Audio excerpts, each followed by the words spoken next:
São Paulo, e também estavam lá outros juristas e o ex-presidente da República, Michel Temer, que se esquivou desse tema, mas falou muito sobre um país polarizado, que essa coisa que a gente vive de esquerda, centro e direita não está resultando em decisões inteligentes para o país, e disse que as pessoas só votam contra e não votam a favor. Acompanhe a fala do ex-presidente Michel Temer. Hoje as pessoas, interessante, ministro, não votam a favor, votam contra. Se eu me permito um exemplo material, não é? Presencial até, quando elegeram o presidente Bolsonaro, não queriam o PT.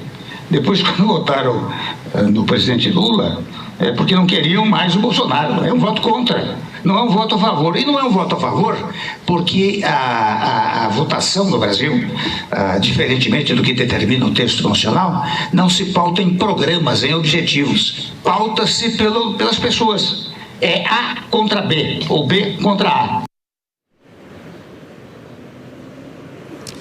Ele falou sobre a pacificação entre os poderes, também a pacificação entre os partidos políticos, também se referiu a outros países, fez comparações com outros países e seguiu nessa linha.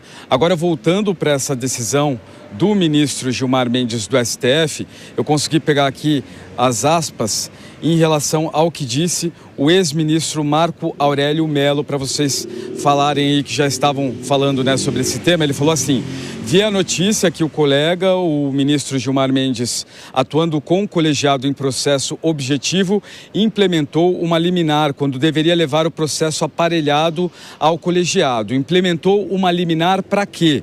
Para desgastar a instituição? Implementou para restabelecer algo que é o monopólio, ter-se como único credenciado para se representar ao Senado como único integrante ao Supremo? Para que isso? Para deixar ainda mais o Supremo na vitrine e o estilingue funcionar? É péssimo em avanço, é péssimo em credibilidade e em cidadania, fecha aspas, disse o ex-ministro do Supremo Tribunal Federal, Marco Aurélio Mello, em relação a Gilmar Mendes.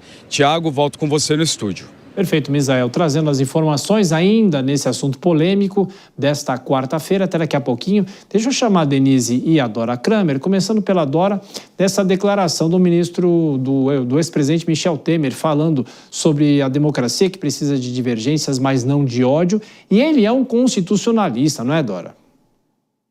Pois é, mas você vê que eu até achava que a gente deveria consultar o Michel Temer, mas você sabe que eu tinha certeza que ele ia se esquivar do assunto, que o Michel Temer é um equilibrista, né? E o assunto realmente, como não daria, eu acho que ele se esquivou, porque não daria para ele defender essa posição. E o ministro Marco Aurélio Mello, sendo o ministro Marco Aurélio Mello, sempre muito assertivo, sempre muito polêmico também, agora, na minha opinião, muito certeiro, né, nessa avaliação dele, principalmente quando ele faz a pergunta que, aliás, o Vilela tinha feito, né, Vilela tinha feito essa ponderação: qual é a urgência que justifica uma decisão monocrática? E o ministro Marco Aurélio faz essa pergunta: para quê? Qual era o objetivo nesse momento? O que está em jogo? Realmente, essa é uma pergunta que não está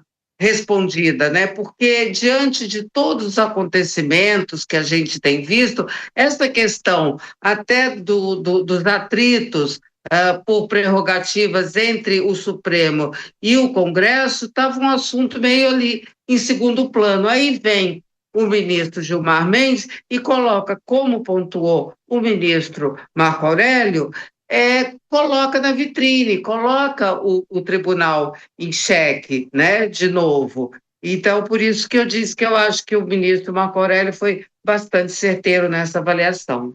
E de forma breve, a Denise quer fazer uma questão para a Dora, mas a Dora apontou, né? Por que agora? Por que nesse momento, né, Denise? É exatamente essa a minha questão, Dora, porque a gente sabe que há toda uma estratégia da oposição no reforço aí, ou no esforço para garantir a maioria no Senado no próximo mandato, nas eleições do ano que vem. Inclusive tentando fazer 2 senadores em todos os estados, há um esforço nesse sentido aqui em São Paulo, a oposição muito mais articulada do que o governo, a situação em relação a isso, e se sabe que um dos objetivos seria exatamente levar adiante processos de impeachment. Então, Gilmar Mendes até citou também, além das questões jurídicas que ele colocou como argumentação, essa independência dos poderes e não deixar os ministros à mercê de decisões políticas, de posicionamentos políticos. Então, a urgência talvez seja para preparar o terreno para o próximo mandato, para o que possa acontecer pós as eleições de 2026. Nós sabemos dessa articulação toda, não é?